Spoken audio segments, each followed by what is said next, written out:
أعوذ بالله من الشيطان الرجيم بسم الله الرحمن الرحيم إنما يخشى الله من عباده العلماء. اسی آیت پر دو مجلسوں میں آپ کے سامنے گفتگو ہوئی ہے. پہلی مجلس کے اندر جو بتایا گیا تھا کہ اللہ تعالیٰ سے ڈرنے والے بندے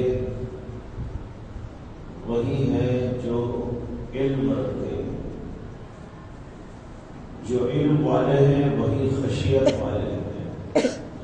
جو علم والے ہیں وہی خوف رکھتے ہیں. اور جو بے علم اور جاہل ہوتے ہیں وہ اللہ سے نڈر اور بے خوف ہوتے ہیں. اور گزشتہ مجلس کے اندر یہ بات عرض کی گئی تھی کہ علماء کس کو کہا جاتا ہے. اس لیے کہ محض جاننے کا نام علم نہیں ہے. ویسے دنیا میں بہت ساری چیزیں جاننے والے موجود ہیں. بہت تفصیل کے ساتھ میں نے اس موضوع پر گزشتہ ہفتے عرض کیا تھا. بے شمار چیزیں ہیں جس کو لوگ جانتے ہیں. بے شمار لوگ ہیں جن کو بہت ساری چیزوں کا علم ہے. بلکہ آگے بڑھتے ہوئے میں نے یہ عرض کیا تھا کہ جانور بھی جانتے ہیں. لیکن نہ ہم ان بہت سے جانکاروں کو عالم کہتے ہیں. ڈاکٹر بہت کچھ جانتا ہے لیکن آپ اس کو عالم نہیں کہتے. انجینئر بہت جانتا ہے آپ اس کو عالم نہیں کہتے. بھنگی بھی بہت ساری چیزوں کو جانتا ہے آپ اس کو عالم نہیں کہتے. اور کارپینٹر بھی جانتا ہے اس کو بھی آپ عالم نہیں کہتے. ٹیلر بھی بہت سا علم رکھتا ہے اپنے پاس آپ اس کو عالم نہیں کہتے. مثالیں غور کر کے چلے جائیں لاکھوں مثالیں آپ کو مل جائیں. پھر میں نے عرض کیا تھا کہ انسانوں کی کیا تخصیص ہے. بندر بھی علم رکھتا ہے. بہت سے اور جانوروں کو بھی کچھ کچھ علم ہے. بلکہ بعض جانوروں کو کچھ خاص علم بھی ہے. بیا پرندہ بہترین گھر بناتا ہے. اور شہد کی مکھیاں عجیب انداز کی تخلیق اور تحقیق کے ساتھ چتھا بناتی ہیں. شہد جمع کرتی ہیں. بڑا عجیب اور حیرت انگیز نظام ان کے اندر موجود ہے. یہ ساری باتیں بتا کر میں نے عرض کیا تھا کہ آپ ان میں سے کسی کو بھی عالم نہیں کہتے.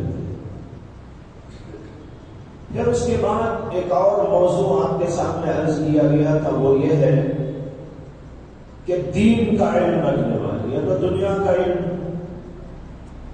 ڈاکٹر کو دنیا کا علم ہے. انجینئر کو دنیا کا علم ہے. سائنٹسٹ کو علم ہے.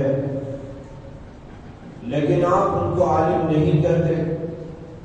اب رہے وہ جو دین کا علم رکھتے ہیں. قرآن کو جانتے ہیں. حدیث کو جانتے ہیں. فقہ کو جانتے ہیں. آخرت کے علوم ان کے پاس موجود ہیں. ان کو شریعت کے اندر عالم کہا جاتا ہے.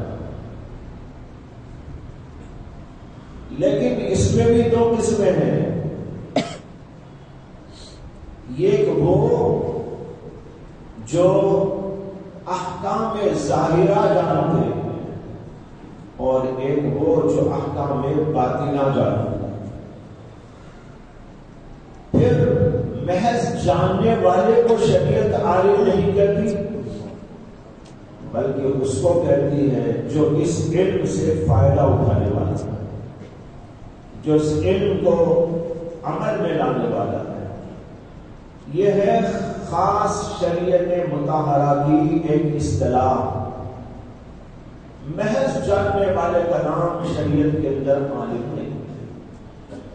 یہ وہ باتیں تھیں جو گزشتہ بار آپ کے سامنے بہت تفصیل کے ساتھ عرض کی گئی تھی، مثالوں کے ذریعے بھی سمجھایا گیا۔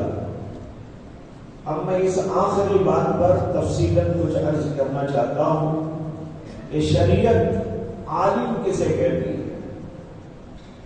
محض حروف، نقوش اور محض کچھ علوم اور فنون کو جاننے والے کا نام شریعت کے اندر عالم نہیں، بلکہ اس کو کہتے ہیں شریعت کے اندر عالم جو قرآن و حدیث کے علوم کو جاننے کے ساتھ ساتھ ان علوم پر عمل پیرا ہوتا ہے، جو اللہ کو پہچانتا ہے، اللہ کی صفات کو جانتا ہے، اللہ کی صفات کے آثار اس کے اندر ظاہر ہونے لگتے ہیں اور وہ اللہ کے احکام پر دل و جان کے ساتھ عمل پیرا ہو جاتا ہے۔ یہ ہے شریعت کی اصطلاح کے اندر عالم کی تعریف۔ جب آپ نے یہ سمجھ لیا تو اب آیت کی طرف آئیے جس کو اللہ نے کہا انما یخشی اللہ من عبادہ العلماء، اللہ تعالیٰ سے بس وہی بندے ڈرتے ہیں جو علم رکھتے ہیں۔ میں نے اس پر ایک اشکال عرض کیا تھا گزشتہ بار، میں نے کہا تھا کہ بھائی ظاہراً تو ایسا نہیں ہے، ظاہراً تو ایسا نظر نہیں آتا۔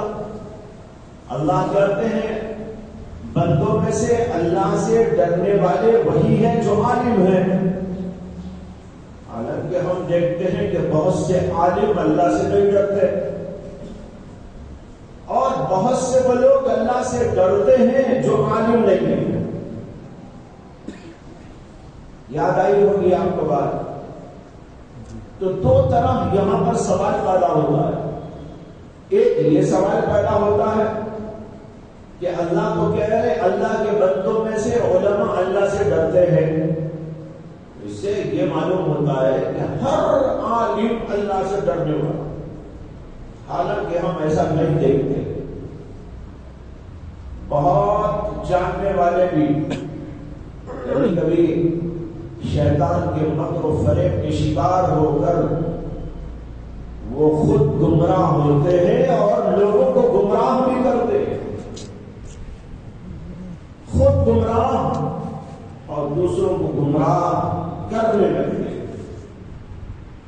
تو سوال پیدا ہوتا ہے کہ پھر اللہ نے کیا کہا انما یخشی اللہ من عبادہ العلماء، علماء اللہ سے خوف کھاتے ہیں، لیکن بہت سے علماء ایسے ہیں جو خوف نہیں کھاتے۔ دوسرا سوال یہ تھا کہ ہم بعض ایسے بندوں کو دیکھتے ہیں جو عالم تو نہیں ہے، اصطلاحی عالم،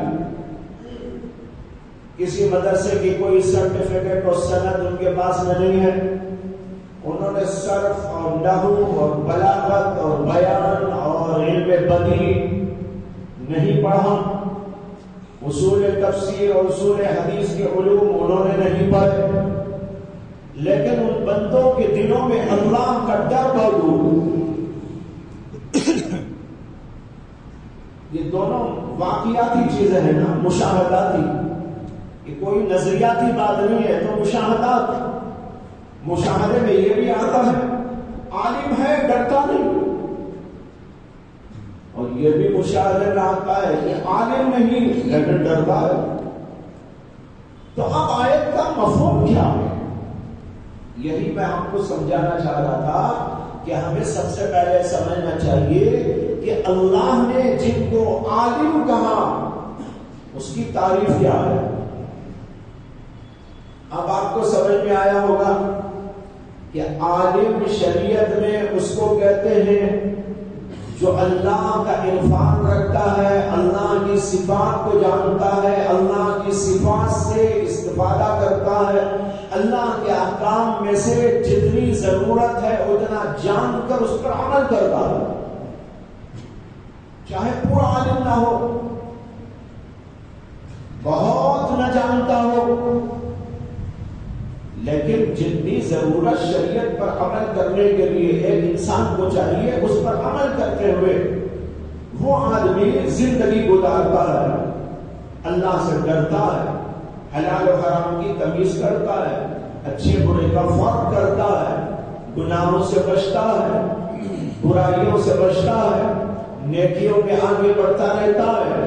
اگرچہ بہت بڑا پورا عالم نہیں ہے، صرف اس کو نہیں معلوم، نحو اس کو نہیں معلوم، بلاغت اس کو نہیں معلوم، بیان اس کو نہیں معلوم، علم بدیع سے اسے کوئی واسطہ نہیں، لیکن پھر بھی وہ جتنی ضرورت کا علم ہے اتنا جانتا ہے، اس پر عمل کرتا ہے، تو یہ آدمی شریعت کی روشنی میں کیا کہلائے گا؟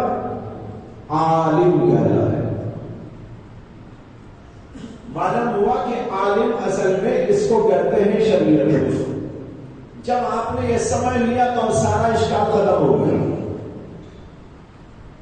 معلوم ہوا کہ اللہ یہ کہہ رہے میرے بندوں میں سے اللہ کا خوف کھانے والے وہی لوگ ہیں جو عالم ہیں، یعنی جو مجھے پہچانتے ہیں، میری صفات کو جانتے ہیں اور میرے احکام کو لے کر چلتے ہیں، جتنا ان کو معلوم ہے اس کے مطابق زندگی کرتے ہیں، یہ لوگ ہیں جو عالم کہلاتے ہیں، چاہے ان کے پاس سرٹیفکیٹ اور سند نہ ہو، اور ایک آدمی کے پاس سرٹیفکیٹ بھی سند بھی سب موجود ہے، لیکن کیا اللہ کے پاس وہ سند دکھا کے کسی کا جنت میں بھیج دیں گے؟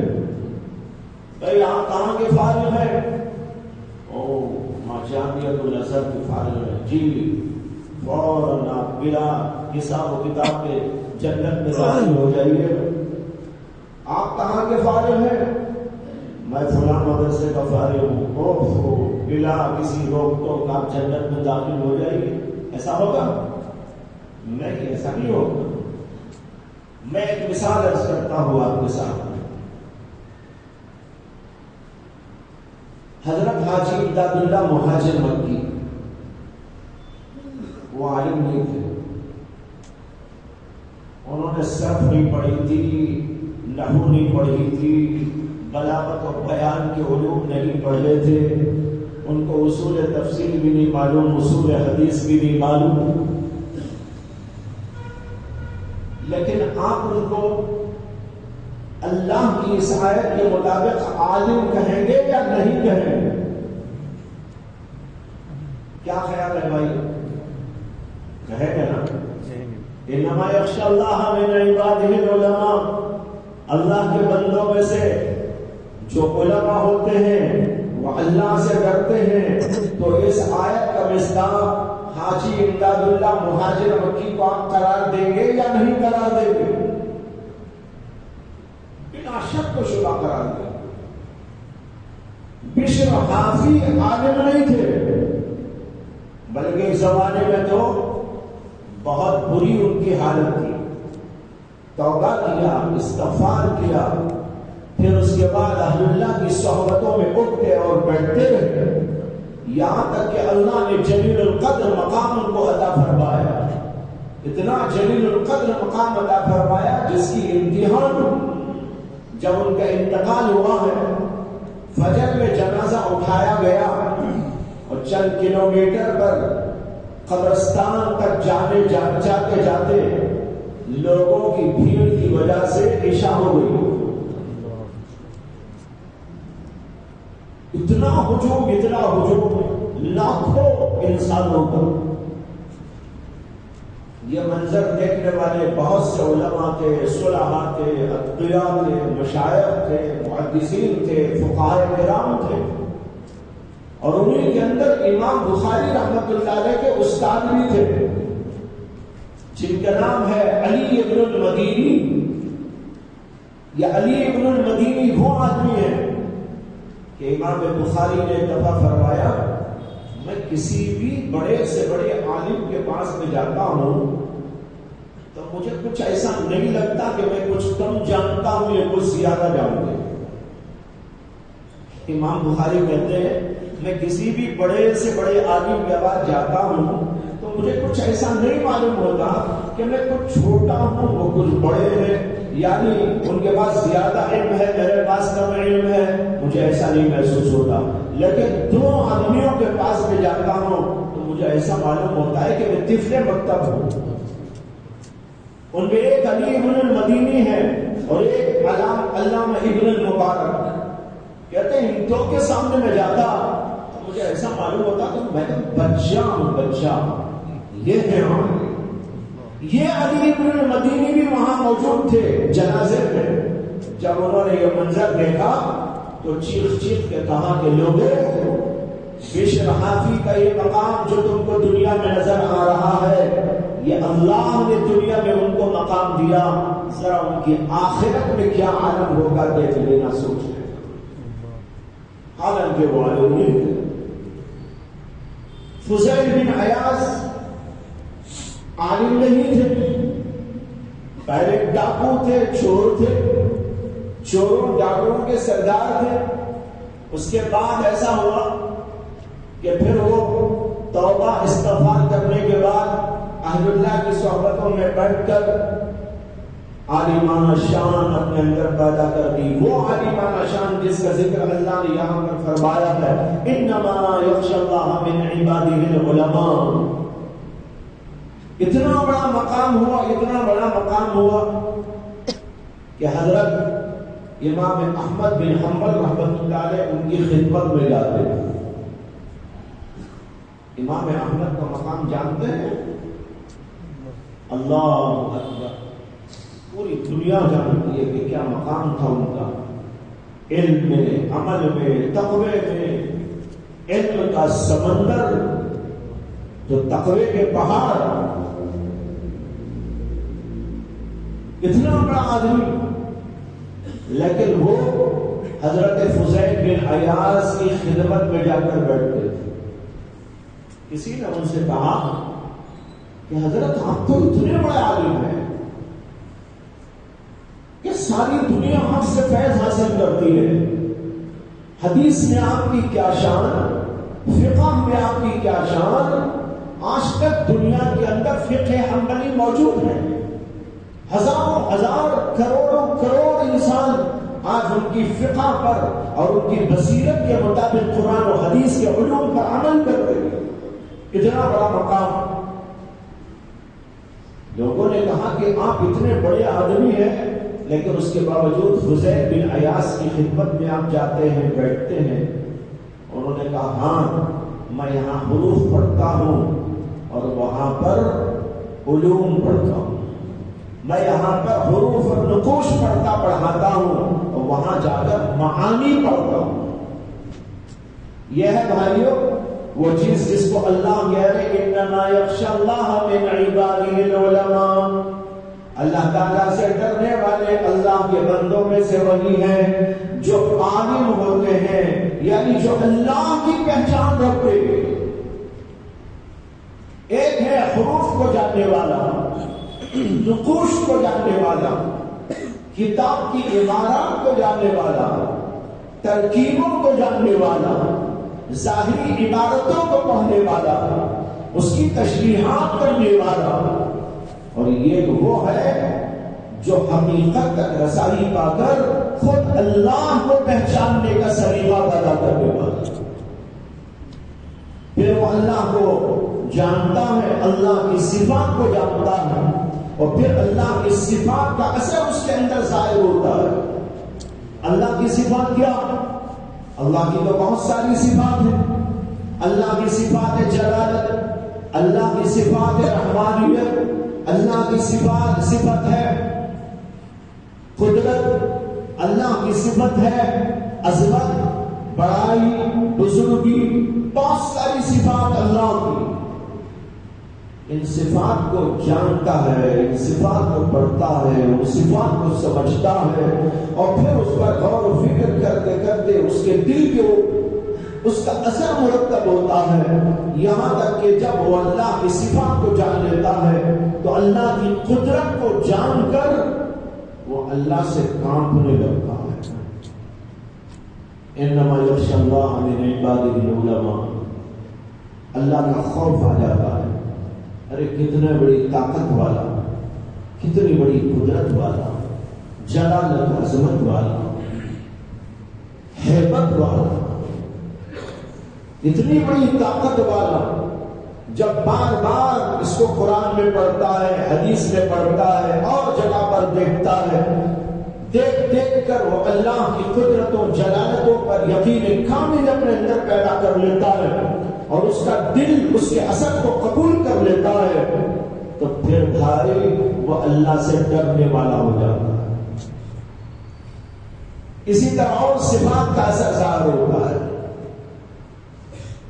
صفات تو بہت ہے اللہ کی، ان میں سے ایک صفت اللہ کی جلالت، عظمت، طاقت، قدرت، یہ اللہ کی صفات۔ ان صفات کا اثر اس پر یہ ظاہر ہوتا ہے کہ اس کے اندر خشیت و خوف پیدا ہو جاتا ہے، اللہ تبارک و تعالیٰ کا نام لیتے ہی اس کے اوپر ڈر طاری ہو جاتا ہے۔ جب یہ خوف آ جاتا ہے تو اس کا سب سے بڑا اثر یہ ہوتا ہے کہ وہ نیکیوں میں پیچھے نہیں رہتا۔ دوسرا اثر یہ ظاہر ہوتا ہے کہ وہ گناہوں کے قریب نہیں جاتا۔ یہ ہے عالم کی تعریف، جو اللہ کو پہچانے اور اللہ کی صفات کو پہچانے اور ان صفات سے استفادہ کرے اور اس کا اثر اس کا دل قبول کر لے اور اس کے اثر کی وجہ سے وہ گناہوں کے قریب نہ جائے اور نیکیوں میں آگے بڑھتا چلا جائے۔ معلوم ہوا اس کو شریعت کہتی ہے عالم۔ اگر خالی حروف پڑھ لیا، نقوش پڑھ لیا، بیان کرنا جان لیا، بہترین الفاظ یاد کر لیا، اس سے کچھ ہونے جانے کا نہیں، وہ عالم نہیں ہوا۔ میں نے آج کچھ لوگوں کو ایک مثال دی، ایسے کسی بات کے آ جانے پر کچھ حضرات آئے تھے، ان کی خدمت میں ایک مثال میں نے پیش کی۔ میں نے کہا دیکھو، اگر کسی آدمی کو، بیمار کو، ایک ڈاکٹر صاحب دوائیوں کے نام لکھ کر دیتے اور وہ ان کو رٹ لے، کیا کرے؟ رٹ لے، اچھا یاد کر لے اور بہترین لب و لہجے میں ان دوائیوں کے نام کھڑے ہو کر لوگوں کے سامنے بیان کرنے لگے۔ لوگ واہ واہ کہنے لگے، ماشاء اللہ، سبحان اللہ، الحمدللہ، کیا یاد ہے بھائی اس کو۔ شوگر کی کتنی دوائیاں؟ اس نے کہا 50 دوائیاں، number 1، number 2، number 3، number 4، number 5، number 6، number 7، number 10، number 20، number 30، number 40، number 50۔ لوگوں نے کہا واہ واہ واہ واہ واہ واہ۔ اس کو یاد دلا دیا گیا بی پی کی کتنی دوائیاں؟ اس نے کہا کہ 60 دوائیاں، اور یہ کمپنی نے یہ دوا جاری کی ہے، فلاں کمپنی نے فلاں دوا جاری کی ہے، فلاں کمپنی نے یہ دوا جاری کی ہے۔ اتنی دوائیاں ہیں، کمپنیوں کے نام بھی اس کو یاد ہو گئے، دوائیوں کے نام بھی اس کو یاد ہو گئے، اس نے رکھ لیا۔ اسے خود بی پی کی بیماری بھی ہے، اسے شوگر کی بھی بیماری ہے، لیکن کیا شوگر کی دوائیوں کے نام یاد کر لینے سے شوگر کی بیماری کا علاج ہو جائے گا؟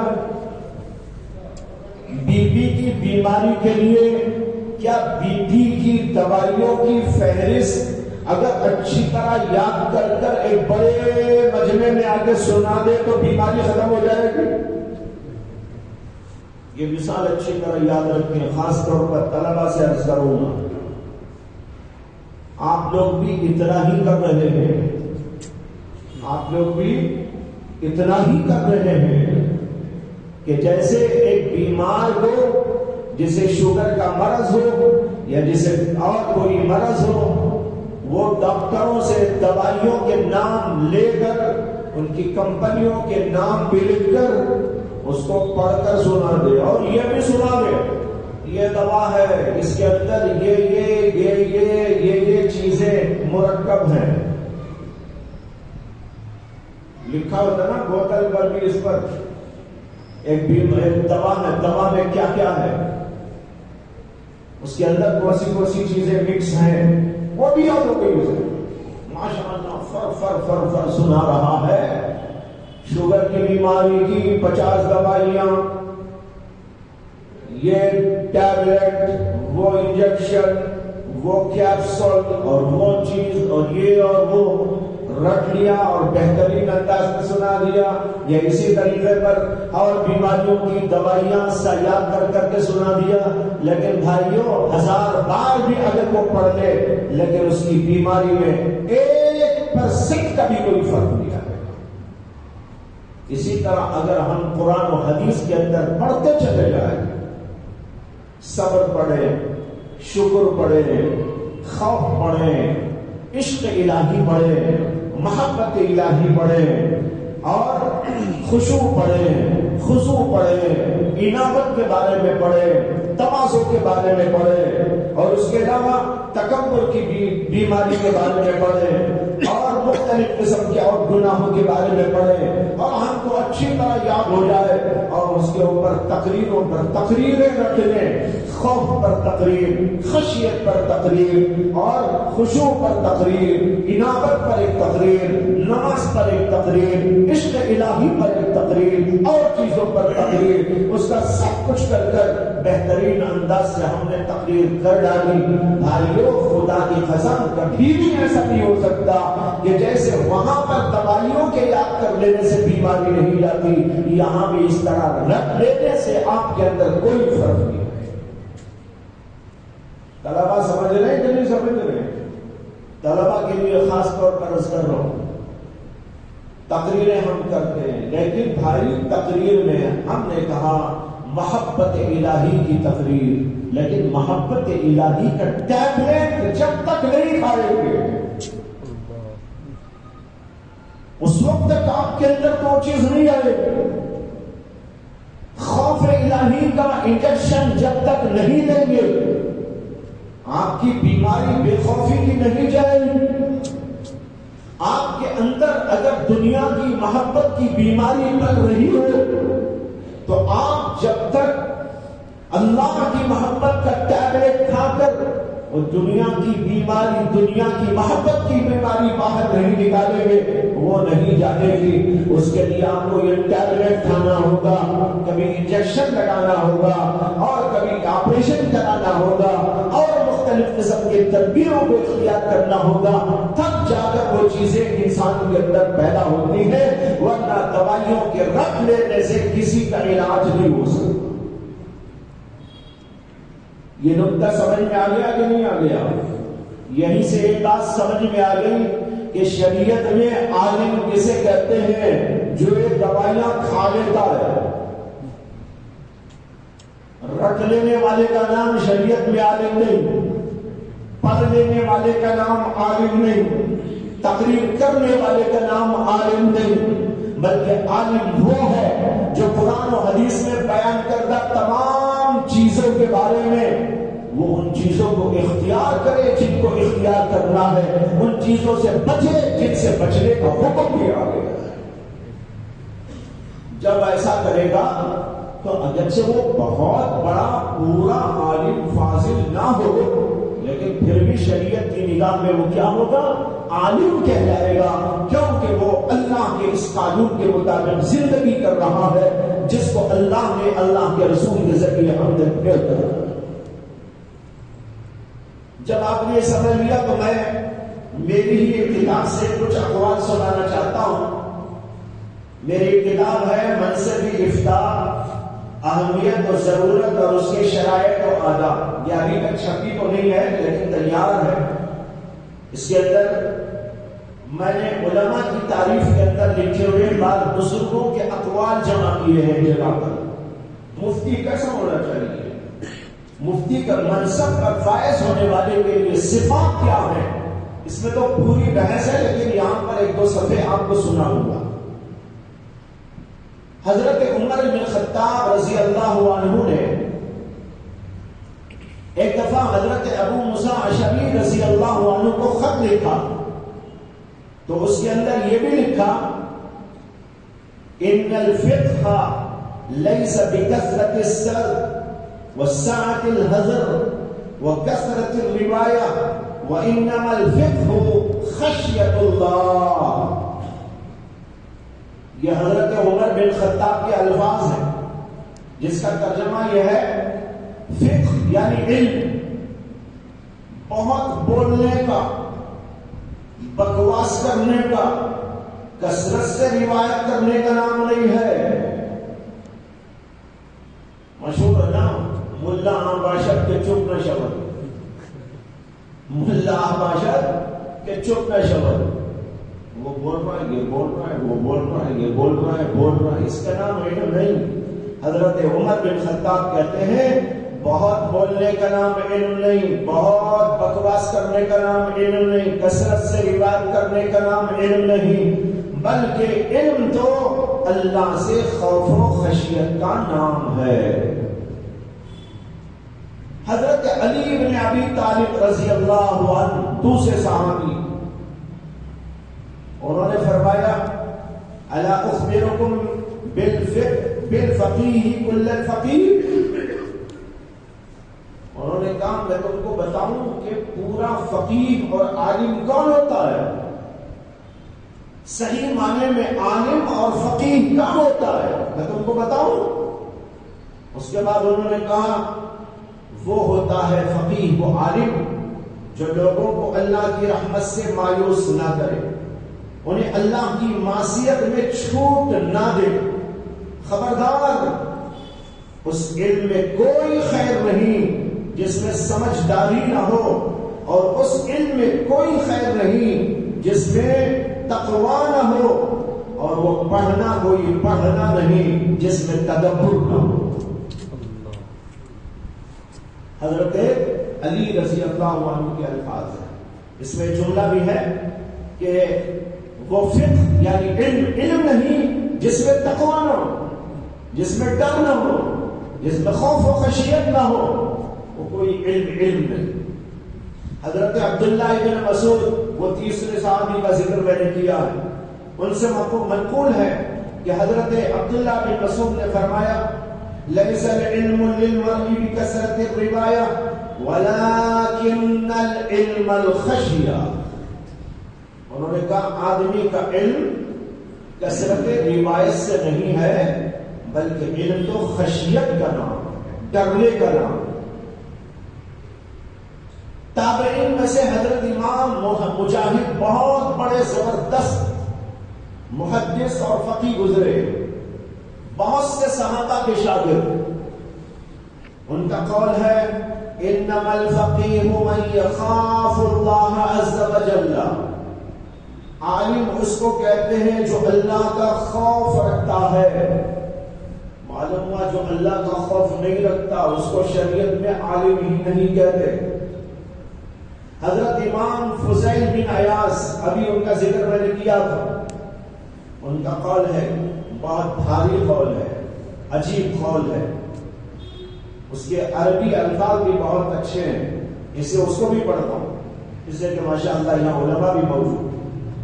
انہوں نے کہا ان الفقیہ الذی انطقته الخشیہ واسکتته الخشیہ ان قال قال بالکتاب والسنہ وان سکت سکت بالکتاب والسنہ. کہتے ہیں فقیہ وہ ہوتا ہے، فقیہ کے معنی عالم، عالم وہ ہوتا ہے کہ جب وہ بولتا ہے تو اللہ کا ڈر ہی اسے مجبور کرتا ہے بولنے پر. جب وہ خاموش ہوتا ہے تو اللہ کی خشیت ہی ہے جو اسے مجبور کرتی ہے خاموش رہنے پر. کیا عجیب جملہ ہے. ان الفقیہ الذی انطقته الخشیہ واسکتته الخشیہ. بولنے پر مجبور کرتی ہے تو بھی اللہ کا ڈر، اللہ کے ڈر سے بولتا ہے. یعنی اللہ نے حکم دیا ہے بولو، میں خاموش نہیں رہ سکتا. اللہ کا حکم ہے بولنے کا، ڈر کے بارے بولتا ہے، امر بالمعروف کرتا ہے، نہی عن المنکر کرتا ہے، کسی کو روکتا ہے، کسی کو ٹوکتا ہے. یہ کیوں کرتا ہے؟ اللہ کا ڈر ہے اس کے دل کے اندر، اس لیے کرتا ہے. اور اگر کہیں خاموش رہتا ہے وہ بھی اللہ کے ڈر ہی سے غیبت سے زبان کو روکتا ہے، جھوٹ سے زبان کو روکتا ہے، برائی سے زبان کو روکتا ہے. اگر خاموشی ہے وہ بھی اللہ کے ڈر سے، اگر بولتا ہے وہ بھی اللہ کے ڈر سے. اور آگے کہتے ہیں اگر وہ کچھ کہتا ہے تو کتاب و سنت کی روشنی میں کہتا ہے، اگر خاموش رہتا ہے تو وہ بھی کتاب و سنت ہی کی روشنی میں خاموش ہے. حضرت حسن بصری رحمہ اللہ کتنے بڑے تابعی ہیں معلوم ہے آپ کو. انہوں نے فقیہ کی تعریف یہ کی ہے کہ ورع و تقوی کا حامل اور خوف آخرت سے لبریز ہو، اس کو کہتے ہیں عالم. حضرت سفیان ثوری کہتے ہیں کہ حضرت ایوب نے فرمایا کہ میں نے حسن بصری سے سنا، وہ فرما رہے تھے کہ میں نے کبھی کسی فقیہ کو نہیں دیکھا. فقیہ تو وہ ہے جو دنیا کی بابت زہد اختیار کرے، آخرت کی جانب رغبت کرے، عبادت کا عادی ہو، سنت کو مضبوط تھامے رہے، اس کو کہتے ہیں عالم.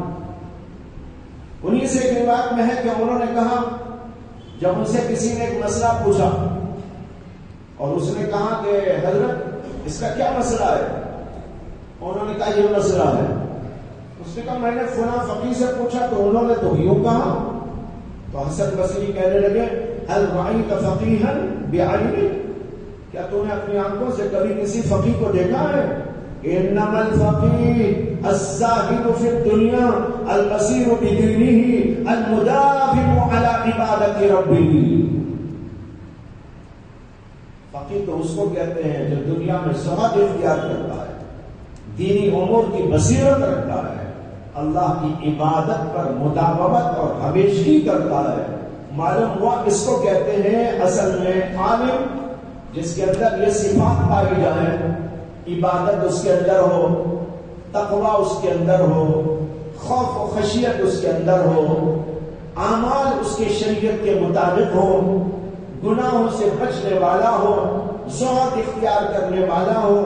جو آدمی اس طرح کا ہو اسی کو دراصل کہا جاتا ہے عالم. اور جس کے اندر یہ صفات موجود نہ ہو وہ ظاہری قسم کا عالم ہے، حقیقی معنی میں اس کو عالم شریعت کے اندر نہیں کہا جاتا. یہ تمام فقہاء کے، بڑے بڑے صحابہ کے، فقہاء کرام کے، تابعین کے اقوال میں نے آپ کے سامنے ذکر کر دیے ہیں، جس کے بعد بالکل واضح ہو جاتی ہے کہ قرآن کی اس آیت کے اندر جو اللہ نے کہا انما یخشی اللہ من عبادہ العلماء، اللہ کے بندوں میں سے اللہ سے خوف کھانے والے، اللہ سے خشیت رکھنے والے وہی ہیں جو عالم ہیں، یعنی جو اللہ کی پہچان رکھتے ہیں اور عمل کرتے ہیں اس کے مطابق، قرآن و حدیث کو پڑھتے ہیں، اس کے مطابق زندگی کرتے ہیں. ان کے اندر اللہ کا ڈر ہوتا ہے، اللہ کا خوف ہوتا ہے، اس لیے وہ نیکیوں پر، عبادتوں پر مداومت کرتے ہیں اور گناہوں سے اپنے آپ کو بچائے رکھتے ہیں. ان کی نگاہ محفوظ ہوتی ہے، ان کی زبان محفوظ ہوتی ہے، بولتے ہیں تو ڈر کے بولتے ہیں، خاموش رہتے ہیں تو بھی ڈر کے خاموش رہتے ہیں. ارے نہیں یہ نہیں بولنا ہے، یہاں آنکھ اٹھاؤں کہ نہ اٹھاؤں. آنکھ اٹھاتے بھی ہیں تو اللہ کے خوف سے اٹھاتے ہیں کہ اللہ نے کہا دیکھو اس لیے دیکھتے.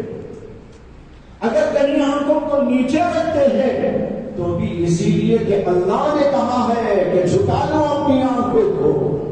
قل للمؤمنین یغضوا من ابصارهم ويحفظوا فروجهم، لہذا وہ اپنی آنکھوں کو جھکا دیتے ہیں. سنتے ہیں تو اللہ کے ڈر سے، اور اگر کبھی نہیں سنتے تو بھی اللہ کے ڈر سے. ہاتھ اٹھاتے ہیں اللہ کے ڈر سے، اگر ہاتھوں کو بند کر لیتے ہیں تو اللہ کے ڈر سے. زبان کھولتے ہیں اللہ کے ڈر سے، زبان بند رکھتے ہیں تو اللہ کی خشیت سے. یہ ہے تعریف عالم ربانی کی، جس کا یہاں پر اللہ نے ذکر کیا. لہذا خوف اور خشیت اسی وقت ہمارے اندر پیدا ہوگا جبکہ ہم صحیح معنی میں عالم بننے کی کوشش کریں گے. اور اگر صرف پڑھ پڑھ کے چلے جائیں گے تو ماشاءاللہ پڑھ پڑھ کے جانے والے تو کیا بات ہے، سند تو بہت سستی ہے آج کے زمانے میں. سند بہت سستی ہے. آئے چند سال تک پڑھا، اس کے بعد میں سند مل گئی اور چلا گیا. لیکن اس نے کبھی اس بات کی بھی کوشش کی کہ میں نے قرآن و حدیث میں جو پڑھا، جو صفات نیک بندوں کے قرآن میں بیان کیے، ان کو میں نے اپنے اندر پیدا بھی کر لیا. اللہ نے قرآن میں کتنی جگہ پر نیک بندوں کا تذکرہ، مومنوں کا تذکرہ، ان کی صفات کا تذکرہ کیا. قد افلح المؤمنون الذين هم في صلاتهم خاشعون والذين هم عن اللغو معرضون والذين هم للزكاة فاعلون. یہ صفات کیا ہمارے اندر پیدا ہو گئی؟ صبر پیدا ہو گیا، تقویٰ پیدا ہو گیا، محبت الہی پیدا ہو گئی، خشیت پیدا ہو گئی. ظاہر بات ہے یہ تو صرف پڑھ لینے سے نہیں پیدا ہوگا. اس کی مثال میں دے چکا ہوں، سمجھا چکا ہوں. دوائیوں کی فہرست یاد کرنے سے بیماری نہیں جاتی، نہ قوت و طاقت آتی ہے. ایک صاحب حکیم صاحب کے پاس چلے گئے اور حکیم صاحب سے انہوں نے کہا کہ میرے اندر بڑی کمزوریاں ہیں، چند حلوے آپ دکھا دیجیے. انہوں نے کہا دیکھو بھائی، جالینوس اور وہ فلاں، وہ ماجون، وہ جوارش جالینوس، اور یہ وہ ماشاءاللہ حلموں پر حلوے لکھا دیے. لمبی فہرست تیار ہو گئی. انہوں نے اس کی تعویذ بنا کر گلے میں ڈال دی. تعویذ بنا کر گلے میں ڈال دی. یا یہ کہ انہوں نے اسے رٹ لیا، یہ حلوہ، وہ حلوہ، وہ حلوہ، وہ حلوہ، وہ حلوہ، ہمدرد کا حلوہ، فلاں کا حلوہ، ساری فہرست یاد کر لی. کیا قوت آ جائے گی؟ کبھی نہیں آئے. تو قوت کے آنے کے لیے حلوہ کھانا ہوگا. اور اگر اپنے اندر بیماریاں ہیں تو اس کے لیے بھی دوائیوں کا استعمال کرنا ہوگا. نہ دوائیوں کی فہرست یاد کرنے سے بیماری جاتی ہے، نہ حلووں کے یاد کر لینے سے قوت و طاقت آتی ہے. بالکل اسی طریقے پر سمجھ لو کہ یہ ایک مستقل محنت ہے. مدارس کے اندر اب جو ہم پڑھ رہے ہیں اور پڑھا رہے ہیں وہ تو فہرستیں یاد ہو رہی ہیں. صرف کیا ہو رہی ہے؟ فہرستیں یاد ہو رہی ہے. ہاں بھائی سناؤ، سبق سنا دیا. تقریر سناؤ، تقریر سنا دیا. یہ سناؤ، سنا دیا. لیکن جیسے کبھی بھی قیامت تک حلووں کی فہرست یاد کرنے سے قوت نہیں آ سکتی، دوائیوں کی فہرست یاد کرنے سے بیماری نہیں جا سکتی، اسی طریقے پر اس طرح یاد کر لینے سے اور سنا دینے اور سن لینے سے کبھی بھی یہ نہ قوت و طاقت آ سکتی ہے روحانی، اور نہ بیماریاں جا سکتی ہیں روحانی. اگر روحانی قوت آنا ہے یا روحانی بیماریوں کا ازالہ کرنا ہے تو ان ساری چیزوں کو اپنے اندر لانا ہوگا. جب لانا ہوگا تو کیسے لائیں گے؟ ایک پروسیجر ہے ہر چیز کا. بغیر پروسیجر کے تو اللہ نے دنیا نہیں بنائی. آپ کو معلوم ہوگا کہ اللہ نے دنیا کتنے دنوں میں پیدا کی؟ کیا کہتا ہے قرآن؟ نہیں معلوم. 6 دنوں میں، 6 ایام اللہ نے 6 دنوں میں پیدا کیا. اور ابن عباس کہتے ہیں یہاں دن سے مراد ہمارا دن نہیں ہے، یہ اللہ کے ہاں کا دن ہے، اور اللہ کے ہاں کا ایک دن 1000 برس کے برابر ہے. اب وہ 1000 کے برابر ایک دن تو 6 دن کتنے ہوئے؟ 6000 برس. حالانکہ اللہ تو بڑی طاقت و قدرت رکھتے ہیں، اسی طاقت کا تو اللہ نے خود ذکر کیا ہے کہ جب میں ارادہ کرتا ہوں کسی کام کا تو میں کن کہتا ہوں وہ ہو جاتی ہے. لیکن اللہ نے ایک پروسیجر رکھا ہے، دنیا کا ایک نظام رکھا ہے، اس نظام کے تحت کائنات چل رہی ہے. ہاں قدرت اللہ کی بہت کچھ ہے، لیکن جہاں اللہ کی قدرت ہے وہاں پر حکمت بھی ہے. ایک پروسیجر ہے، ایک طریقہ کار ہے، ایک اصول ہے، ایک انداز ہے، اس کے مطابق کام ہوتا ہے. لہذا اس کے مطابق آپ کو دنیا کے اندر کام کرنا پڑے گا. آپ کو اگر اپنے اندر یہ چیز پیدا کرنی ہے جس کا اللہ نے ذکر کیا، انما یخشی اللہ من عبادہ العلماء، کہ اللہ کے بندوں میں سے علماء ہی اللہ سے ڈرتے ہیں. یعنی علم کا یہ فائدہ آپ کے اندر پیدا ہونا ہے کہ خشیت پیدا ہو جائے. تو پھر آپ کو وہ دوائیاں کھانی پڑے گی، وہ پروسیجر اختیار کرنا پڑے گا، اپنے آپ کو ذرا دبانا پڑے گا، کڑوی کڑوی دوا کھانی پڑے گی. جب یہ ہوگا تبھی یہ چیز حاصل ہو سکتی ہے. مجھے ایک بات یہاں پر یاد آ رہی ہے، وہ یہ کہ خشیت کا جو لفظ بنایا گیا ہے یہ عربی کے ایک محاورے سے بنایا گیا ہے، اور وہ ہے شجرۃ خاشیہ. شجرۃ خاشیہ، لفظ ہے خاشیہ، اسی سے خشیت بنا ہے. اور شجرہ کے معنی آپ جانتے ہیں کہ اس کے معنی ہے درخت. شجرہ درخت، خاشیہ کے معنی ہے سوکھا. علماء نے عجیب نکتہ لکھا ہے، وہ یہ ہے کہ جب بندے کے اندر خشیت آتی ہے تو اس خشیت کی وجہ سے اس میں سوکھا پن آ جاتا ہے. ڈرتے ڈرتے، گھبراتے گھبراتے اس کے اندر کیا ہوتا ہے؟ سوکھا پن آ جاتا ہے. یعنی اس کے اندر یہ ہے کہ جیسے درخت سوکھ جاتا ہے اسی طریقے پر وہ بھی سوکھنے لگتا. لیکن ہمارے اندر یہ صفت نہیں پیدا ہوئی. معلوم ہو رہا ہے کہ ہمارے اندر بڑی کمیاں موجود ہیں، اور اس سے مراد ہے دل کے اندر یہ بات کا پیدا ہونا، دل کے اندر اس کیفیت کا پیدا ہونا.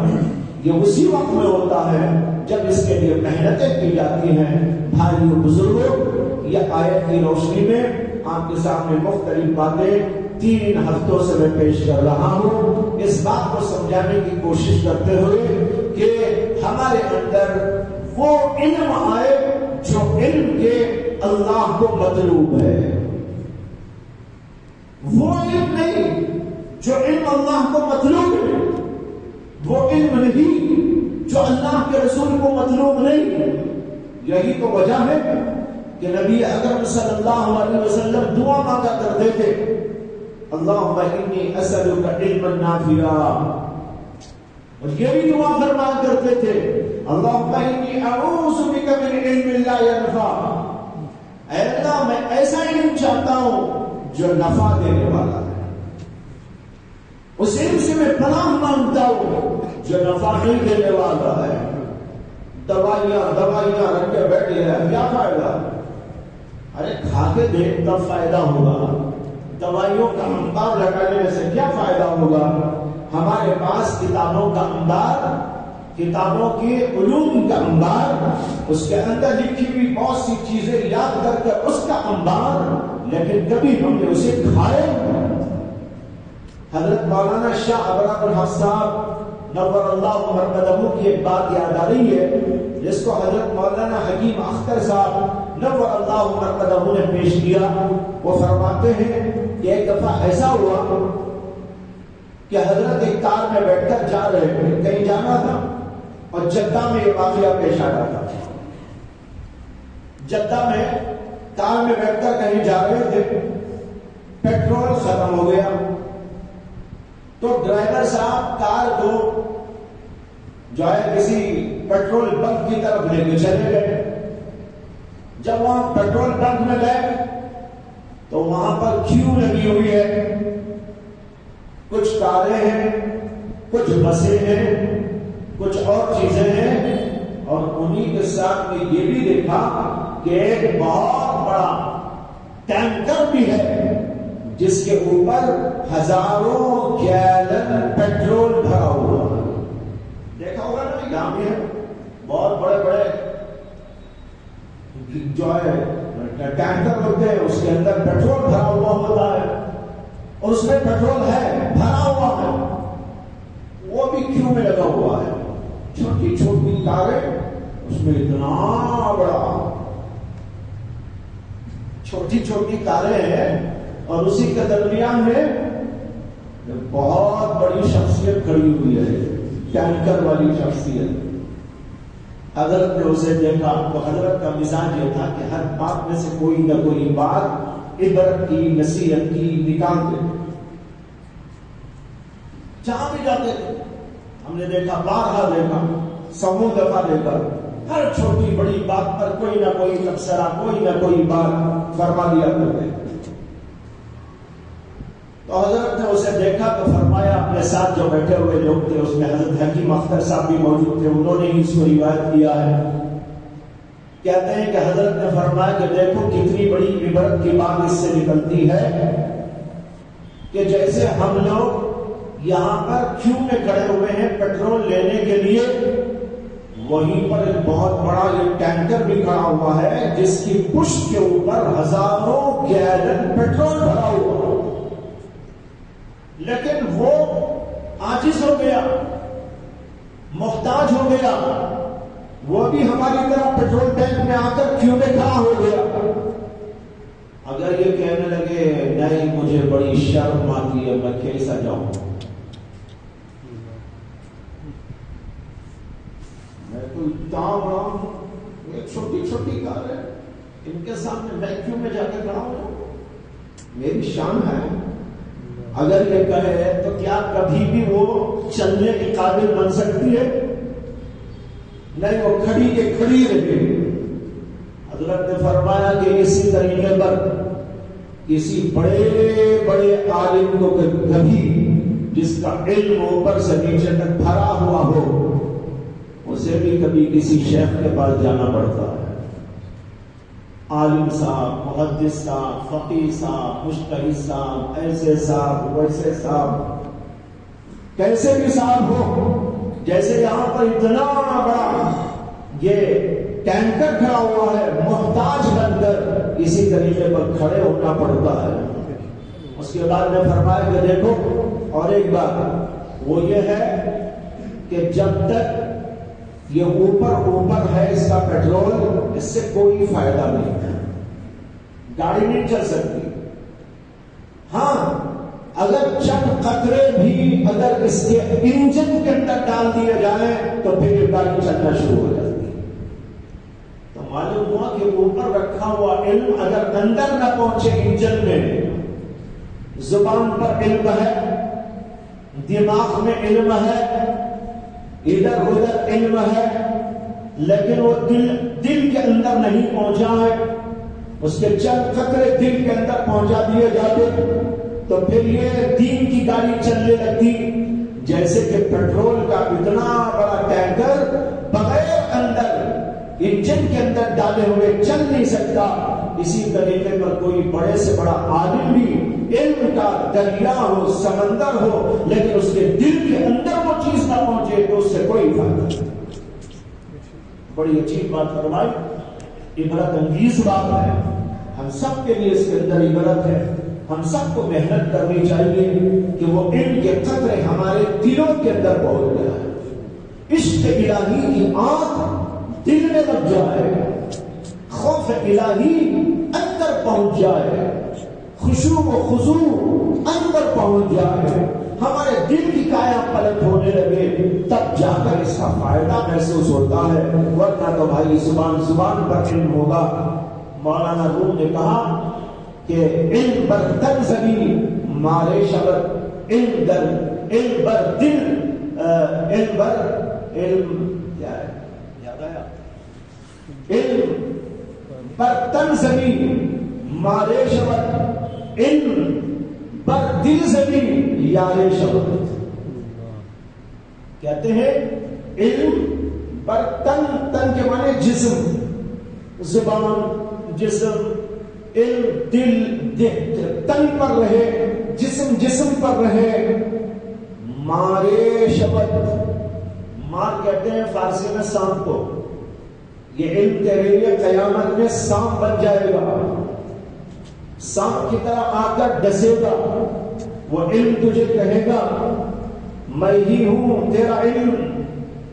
پڑھتا تھا عمل نہیں کرتا تھا، پڑھتا تھا لیکن گناہ کرتا تھا، بہت کچھ پڑھتا تھا لیکن عمل نہیں کرتا تھا، گناہ پر گناہ کرتا تھا، چھپ چھپ کر گناہ کرتا تھا.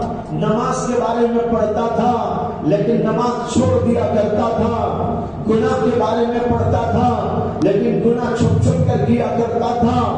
انا علمک، میں ہی تیرا علم ہوں. ڈسے گا. کہتے ہیں علم برتن زمین مارے شبد. علم اگر دل میں، علم اگر جب تن پر رہے، جسم پر رہے، وہ تیرے لیے مار یعنی سانپ کی شکل میں آ جائے. علم بر دل زمین. ہاں اگر تیرا علم تو دل پہ مارے، دل میں ڈال دے، وہ دل کے اندر اتر جائے، تیری روح کے اندر اتر جائے اور اس کا فائدہ تجھے ہونے لگے، یارے شبد، پھر تو وہ تیرا دوست بن جائے گا. یہ ہے جو بزرگوں نے ہم سب کو سکھایا اور بتایا ہے. میں بھی محتاج ہوں، آپ لوگ بھی محتاج ہیں. ہم سب پڑھتے پڑھاتے ہیں لیکن ان چیزوں کو حاصل کرنے کی کوشش میں لگنا ہے. آج بھائیوں یہ سب چیزیں ایک خواب و خیال ہو کر رہ گئی ہیں. لوگ پڑھنے پڑھانے کا نظام تو رکھتے ہیں لیکن حقیقت کے اعتبار سے جس کو علم کہتے ہیں اس سے دور ہوتے چلے جا رہے ہیں. اس لیے گزارش کرتا ہوں اس آیت کی روشنی میں جو کچھ عرض کیا گیا اس کو دل کے کانوں سے سننے کے ساتھ اس پر عمل کی کوشش میں لگے. اللہ مجھے بھی آپ کو بھی توفیق عطا فرمائے اور ہم سب کو اللہ صحیح علم عطا فرمائے، نافع علم عطا فرمائے جو دنیا میں بھی ہم کو کام آئے، آخرت کے اندر بھی کام آئے. وآخر دعوانا ان الحمدللہ رب العالمین. بسم اللہ الرحمن الرحیم. اللہ تبارک و تعالی حضرت کے سائے شفقت کو صحت و عافیت کے ساتھ ہم پر دیر تک قائم فرمائے اور حضرت کے گفتگو کے لفظ کو اللہ تعالیٰ قبول فرمائے.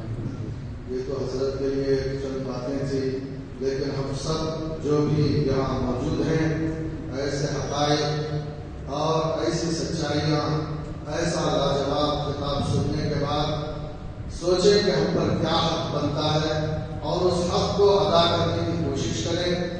آرزوئیں خون ہو، حسرتیں پامال ہو، اب تو اس دل کو تیرے تعمیل بنانا ہے مجھے، اسی لیے مضبوط ارادہ کریں. جو بھی ہو اس بیان میں ایک ایک لفظ کو یاد رکھنا ہے، عمل کرنا ہے اور اس کو اپنی روح اور قلب کا حصہ بنانا ہے. اس کا مضبوط ارادہ رکھیں. اگر مضبوط ارادہ کریں گے، نیت کریں گے واقعے پر، تو اللہ تبارک و تعالیٰ بھی بھرپور مدد فرمائیں گے اور راستے کھلتے چلے جائیں گے. جو باتیں مشکل اور بہت ہی